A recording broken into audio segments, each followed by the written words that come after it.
Every year, thousands of Kenyan women hear the life-changing words, "You have breast cancer." But for many, that truth comes too late.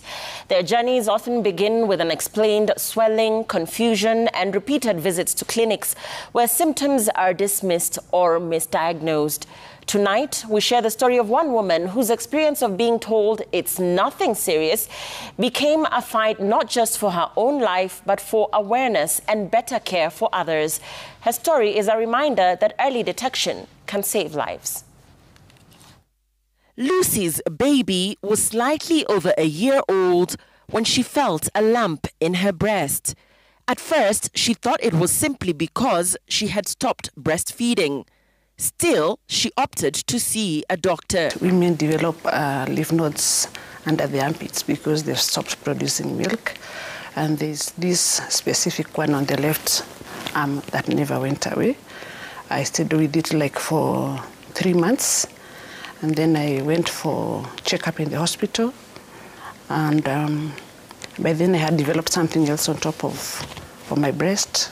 And they said it could have been mastitis because I'd stopped breastfeeding my son.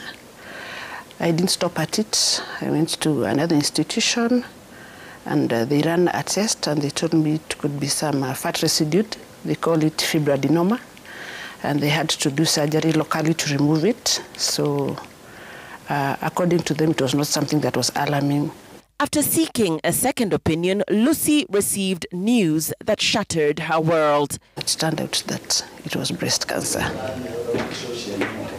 Many can relate to the confusion that often comes before an actual diagnosis is made. Lucy says the news came as a complete shock to her. I think it is one of the worst things that has ever happened to me.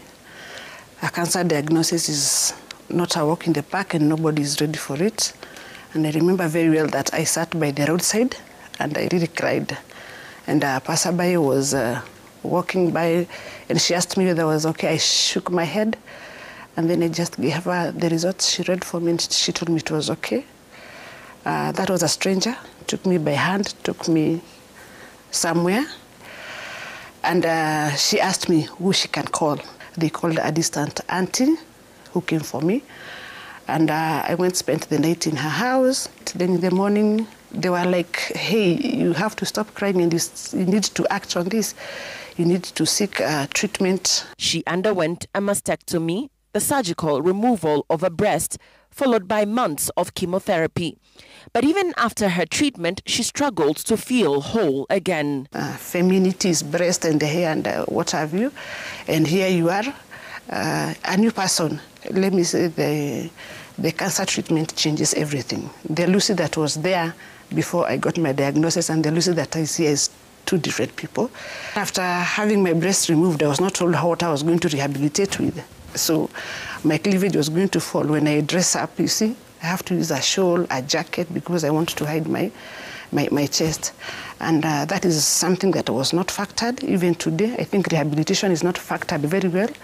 Apart from us, people now with lived experience who are talking about it, that this needs to be looked at. Her journey sparked a new mission, helping other women facing the same challenge. Today, Lucy not only wears a prosthetic, she makes and sells them. From imported silicone models to locally woven alternatives, she's helping survivors reclaim their confidence and dignity. Once you're given a second chance, you don't chance with so many things. So I usually take good care of myself. I go for reviews.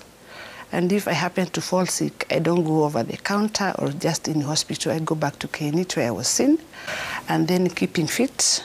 I think we made history. I'm one of the first female cancer survivors to submit Mount Kilimanjaro. According to oncologists, early detection remains key in the fight against breast cancer. So any change in the breast in terms of size, shape, skin changes, skin color changes, or any nipple retractions, dimpling of the skin on the breast, any swelling in the armpit or lower part of the neck.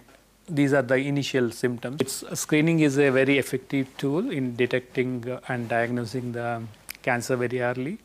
With the screening, if the cancer is in early stages, sometimes there is no need of radiation.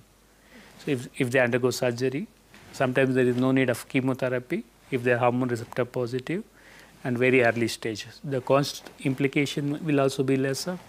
The outcome is better. The side effects they face is lesser. The quality of life will be better. Lucy's story is one of pain, courage, and purpose. A reminder that even in the face of cancer, hope can still bloom.